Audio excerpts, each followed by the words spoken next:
It is an honor for me to be the moderator for this plenary that shines the light on the progress of commitments delivered at the last U.S.-Africa Leaders Summit.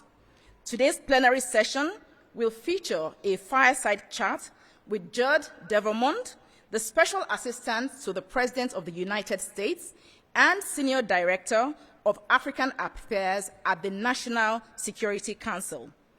The fireside chat will be followed by presentations and a New Deal signing that will demonstrate how the United States is delivering on high-profile U.S. government and private sector commitments, including the Digital Transformation with Africa, a signature initiative of the Biden-Harris administration. So now, I'd like to invite the Special Assistant to the President of the United States and the Senior Director of African Affairs at the National Security Council to the stage for the fireside chat. Please give a warm welcome to Judd Devermond.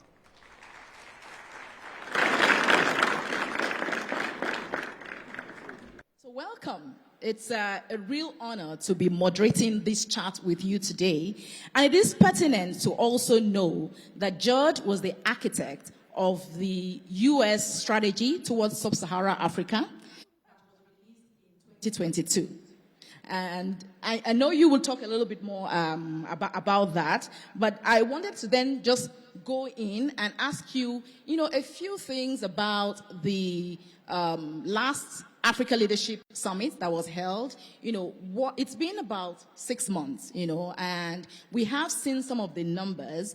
What were your success measures, right, going into that, and how's it been so far after 6 months? Great. Thank you, Tope, and thanks to CCA and to the government of Botswana for hosting this incredible event. We're really excited to share some of the accomplishments since the Africa Leaders Summit.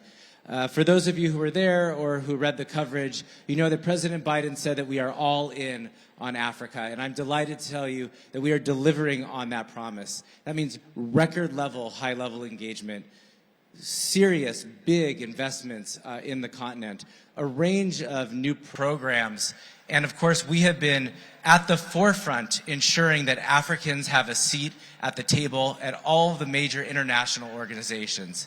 So if you'll forgive me, but we're just excited. So I want to just get a little into the weeds on some of these incredible things that we have been doing in partnership with you and your governments.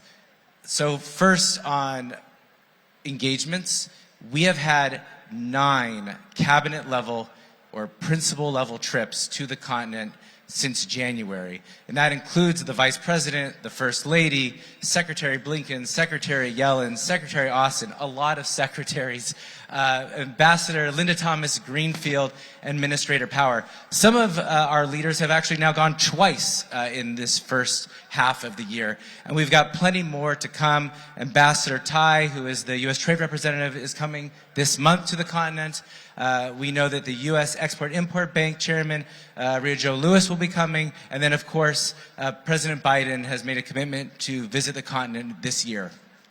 And the benefit of these visits is really advancing our policy, announcing new deliverables, and really forging a closer relationship with the people and governments of sub-Saharan Africa and North Africa. So the second is on investments. At the summit, we announced $15.7 billion of private sector commitments. Just in the first 6 months, that has grown by $500 billion. So now we're at 16.2 billion private sector investments just this year. And that is not including enormous, I think, transformative investments that the Partnership for Global Infrastructure and Investment have just announced. That is a $250 million investment in a transportation corridor from Lobito Port to the DRC, a $300 million investment in data centers in Ghana, and a $900 million investment in Angola around solar energy and solar power. The third is the programs, and Tope already talked about one of the ones that we're most proud of, which is the Digital Transformation with Africa. That's an $800 million program focusing on skills, investments and improving the enabling environment so more U.S. companies invest in Africa and more companies globally come to this really vibrant sector. We have a number of other initiatives around security partnerships, around political transitions and investing in democracy, governance, investing in young people. But we're also very excited about the progress we have made towards the President's commitment to have a Council on Diaspora. We established that last month, and very soon we're going to announce the council members. And finally, our investments in institutions. We believe that if we are going to solve the most pressing challenges that our world faces, that Africans should and need to be at the table. And so President Biden committed that there should be an African seat at the UN Security Council. He pushed for the AU to join the G20, and now 15 countries, including India, also have made that pledge. And we signed an MOU with the African Free Trade Area Secretariat. And the U.S. government is expanding our diplomatic footprint in Africa as well, and we just opened up an embassy in Seychelles. So I know that's a lot. There's actually a lot more to say, but for the sake of time, I'm going to hand it back to Tope. But again, we're extraordinarily proud of the achievements we have made and really delivering on the pledges that President Biden made. Thank you, Judd. I have to say the numbers are really impressive. You know, if you can exceed the commitments in just 6 months, I think there's lots, I think you're undercommitted. There's lots of room for growth, right? And can you just then tell us, you know, I just mentioned that you are the architect of the U.S. Sub-Saharan Africa strategy. Can you tell us how this has helped to drive the commitments from the U.S.-Africa Leadership Summit? Yeah, absolutely. So I'm going to give everyone a cheat sheet, what you need to know about the U.S.-Africa strategy, and there's really just two things.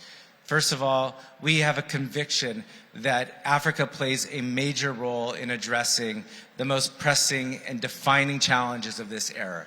That if we are going to define the rules of the road in trade, in emerging technology, that we want to partner with African governments. We believe we can't succeed with African governments, with African people, with the African diaspora. So that's a big part of the framing, and it changes the way the U.S. government sees Africa. It gives it a strategic lens, a focus on what we can do at a global level together. The second part of that is really just the next breath, which is that means we have to have partnerships. We have to have strong partnerships working together to address these issues. We can disagree, we can agree, but we want to meet with you, we want to hear your thoughts, we want the feedback, we want to find ways that we can work for our mutual benefit. So those are really what the strategy says, and I think that today we're showing exactly what it means in practice. So at the summit, we announced a number of initiatives, and I think one of the biggest parts of that was to renew our partnership and to show up. And so today we have shown up, thanks to CCA and thanks to the government of Botswana. The U.S. delegation has U.S. investors here today that represent $2 trillion in assets.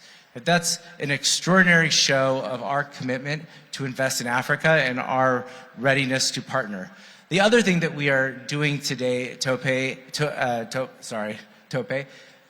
that we have brought our new coordinator for Prosper Africa today. So I want to introduce British Robinson.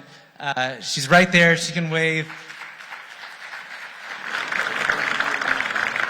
So British is a visionary leader. She has decades of experience in terms of leveraging investments. And Prosper Africa really is the entry point. It's the front door for investing in Africa, for U.S. companies to find a partner, for African companies to engage with us. So we're really delighted to have British here and to start this new chapter of deepening our trade and investment partnerships. So I think that that is the manifestation of the strategy today and the partnerships and the deals that we're going to sign. So just a preview, there's more to come, including President Biden's trip, but we're pretty pleased with what's gone on over the past 6 months, and we're excited about the next 6.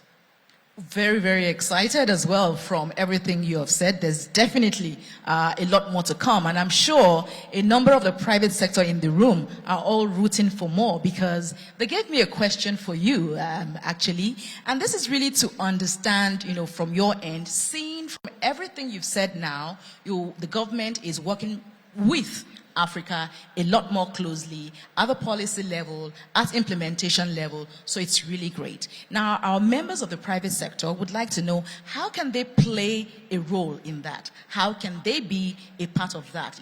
Can you tell a little bit more about how the U.S. government is creating access for more of the private sector to participate in these deals at any level? Yeah, absolutely. President Biden instructed a U.S. government to really prioritize trade and investment. And we have a number of agencies and departments here representing that do exactly that have the tools and the instruments that can assist you in finding partners and deepening our mutual prosperity and growth. So our delegation lead, Scott Nathan, is in charge of the Development Finance Corporation.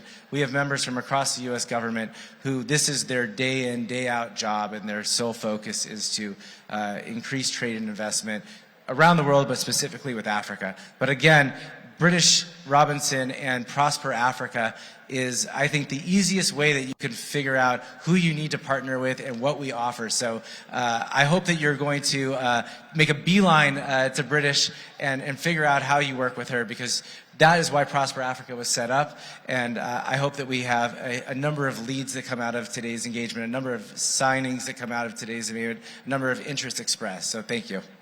Thank you very much, Judd. And, we welcome Bridget as well. And, as you said, I'm sure everyone is going to go to Prosper Africa. We look forward to expanded agreements with all that you have mentioned. And we look forward to a stronger U.S.-Africa relations based on the work of the NSC. And as we wrap up, I'd just like you to, give some final words on how the NSC coordinates with other agencies to deliver on these.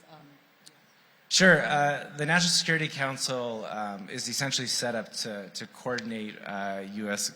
government policy. I know that sounds very boring, but what my goal really is to make sure that the President's priorities, what the President has set out for us in the various strategies and the commitments that he made at the summit were actually implemented.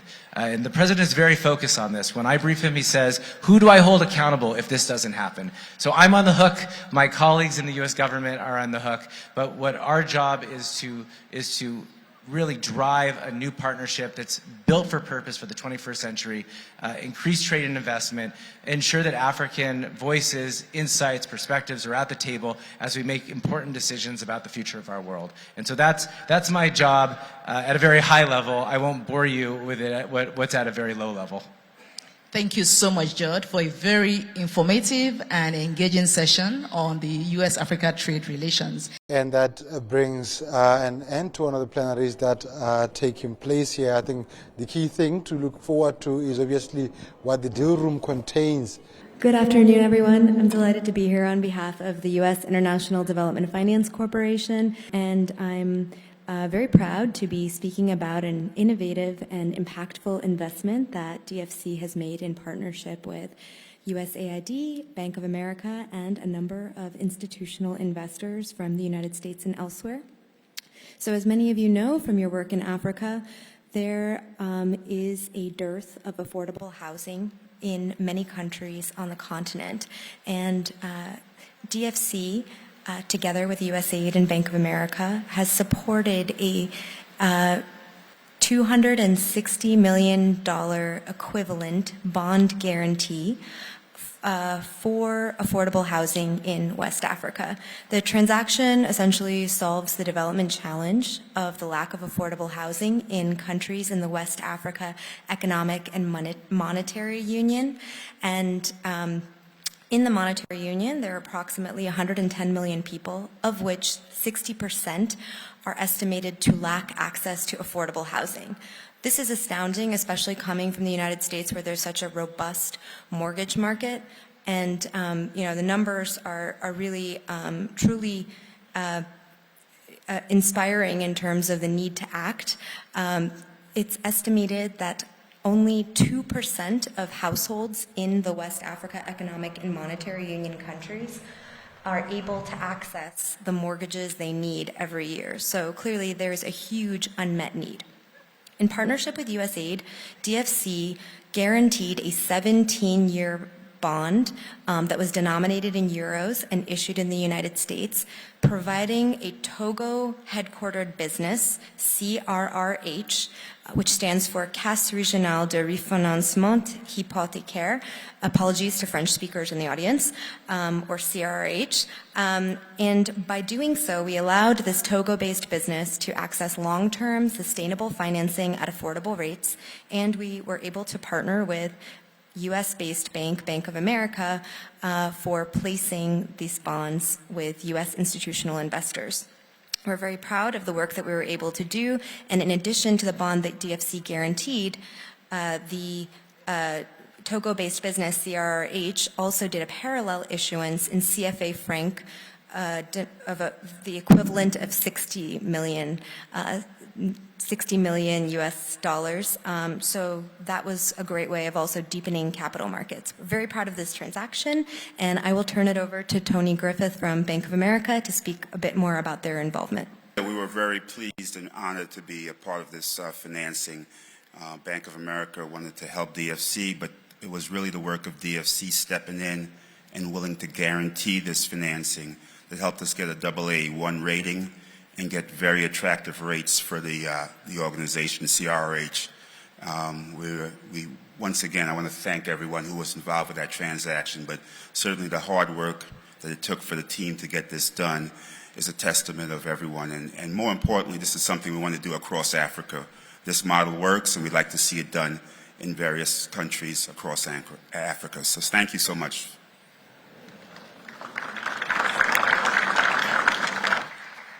I now have the pleasure of welcoming to the stage Ram Otapatu, the Chief Executive Officer and founder of the Choppies Group, along with the rest of the team, Vinod Madhavan, Deputy Chief Executive Officer, Choppies Group, and Mrs. Vidya Sanuj, the Chief Compliance Officer of Choppies Group, who would then also be joined by Mr. Makoni Kangusu of Amazon Web Services.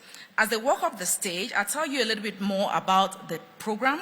The Digital Transformation with Africa was announced at the U.S.-Africa Leaders Summit last December. This new initiative will expand digital access and literacy and strengthen digital enabling environments across the continent. The Prosper Africa Tech for Trade Alliance is a key activity under the Digital Transformation with Africa initiative.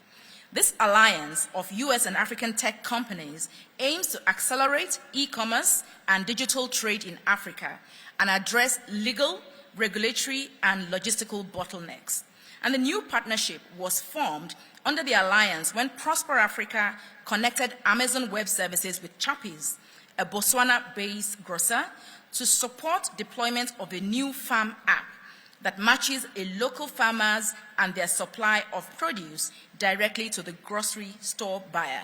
I'll now turn it over to Vinod. Thank you. Thanks everyone for giving us the opportunity. It is my honor. My name is Vinod Madhavan. I have recently joined Choppies. Mr. Ram hired me with a simple statement. The statement was, there's a franchise, which is a strong franchise, which is Choppies. How can we leverage that franchise using technology, new technologies, to realize the opportunity, which is actually enriching rural Africa using technology while realizing business outcomes. So this is one example of that vision and the outcome of collaboration between AWS and Choppies. So I want to quickly run through this. I mean, there's some slides, but it basically goes to capture and share this 11-step kind of process that a farmer goes through. So step number one is the farmer producing the vegetables or whatever, all right? But one should never underestimate this phase, because this is the toughest part, where the farmer is trying to access kind of procure land, access input, as well as equipment. And financing in this space is a huge gap that we have found. But let's assume that the farmer has gone through all of this and actually produced the goods. What then? They need to find a buyer. It's important to actually get a reliable buyer, and that is where this application comes in. It's an application that runs on Android as well as iPhone, iOS. It is hosted on AWS, so that's very important, but it's hosted on the cloud, which means it allows for a very low friction approach of kind of going into the market. Once they have found the buyer, there's a need to negotiate. And what are the things you negotiate? You negotiate the price, you negotiate the location for delivery. So what the app allows you to do is take photos, let's say of the produce, share the photos. We in Choppies, our fruit and veg department, Motopi, would be able to kind of look at it, get a feel, negotiate the pricing, and then step number 4 is place an order. All of this is done on the app. The farmer is able to place the order on the app and is also able to say that I will deliver this to this particular store. And what's important is that all of this is stored in the blockchain. So this is the other new technology that is being adopted in addition to cloud, because hopefully it will allow for financing. Okay, but let me get to that subsequently. Step number 5 is to kind of arrange the transport to kind of get it delivered to the particular location, and that's when there's a very key step, which is how to organize finance and payment. And I'm hoping that there are folks in this particular August room who are able to kind of get, let's say, step in here, because there's a huge requirement here. And I'll kind of explain again subsequently. So yeah, let's say the produce then reaches the warehouse, which is step number 7. It's again very important phase, because remember, we're talking about vegetables, we're talking about kind of perishables, we're talking about fresh product. Right? So this has to be done very well. Step number 8 gets the payment. It's important that the farmer gets the payment at this particular phase, because that's when the cycle starts. The money just goes back into the soil. And as of now, we as Choppies are stepping in, and I'm hoping again that it's just the tip of the iceberg, whatever we do, right? It is important for us that more and more financial institutions, kind of, let's say, development institutions are able to step in here, because here there is zero performance risk. The farmer has already delivered the produce, and it's already with us. If anything, it's a credit risk on Choppies. Step number 9 is kind of the produce is warehoused. Again, very important, at the right temperatures with the right location as identified on the app. And finally, it is sold. This is, I mean, I'm saying it as a simple step, but I'm sure you can imagine it's been decades of effort that has got us to a stage where we believe we are pretty good at this, okay? And finally, step number 11, which is either the retailer, which is us, we pay the farmer, or we pay the financier. And the whole cycle repeats again, okay? This is what we are trying to do. We are trying to actually ease this process, right? I mean, effectively, what I'm going to speak on behalf of AWS here. When Prosper Africa connected AWS and Choppies up, I think they jumped at this, because it talks to the aspect of innovation, of creating value in society, of being able to address a real problem. And frankly, Prosper Africa Tech for Trade Alliance, so that was the organization that actually kind of took the initiative on this. So in summary, all I would say is that the Farmers app, which is a collaboration, outcome of collaboration, is aimed at kind of addressing this order discovery phase by connecting farmers to us in a manner that is seamless, enabling easy negotiation. And then finally, very importantly, the committed purchase is on the blockchain, which hopefully will lead to. I mean, effectively, our vision is that we are able to transform the farmer experience. This is live now. I mean, it's what I would call beta testing. I think the only thing I would say is that why is this important? It's important because agriculture, especially for the small and middle farmers, hits on a few things.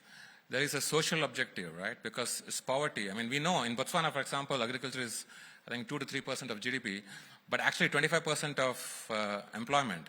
And 50% of women get employed through agriculture. So whatever we can do in space of easing or reducing friction in that is adding value there. There is an economic benefit because it has a clear input into the economy. Most importantly, there is also an environmental benefit. Sustainable farming practices are typically adopted by the small because traditional farming practices, right? So frankly, this talks towards being able to achieve social, economic, and environmental outcomes, all the while making sure that we can also deliver business outcomes. So as Choppies and AWS, we are very interested in these kind of initiatives that allows us to deliver both social, economic, environmental outcomes while realizing business outcomes, financial outcomes. And that's where I'll stop. Afternoon all. One comment, earlier on, Zimbabwe was feeding the whole of Southern Africa using agriculture. So imagine those farmers in Zimbabwe gets the support of good finance from the institutions, especially Zimbabwe and Zambia. If they get the right support, they can feed the entire African continent. That's one thing I want to emphasize. There's opportunity here.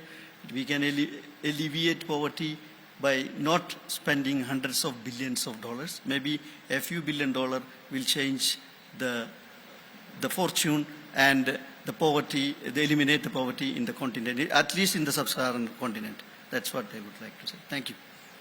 Thank you very much, Choppies. Now, those are all the announcements that we have today. Now, the room is full. I expect you to go into signing and discussing more deals, before the end of today, which we look forward to announcing at the next time we gather together. It has been a privilege and an honor to serve as your moderator today, and I hope you're as inspired as I have been about the tremendous opportunities and the progress that has been made in the trade and investment space since the launch of the Africa Leadership Summit in December.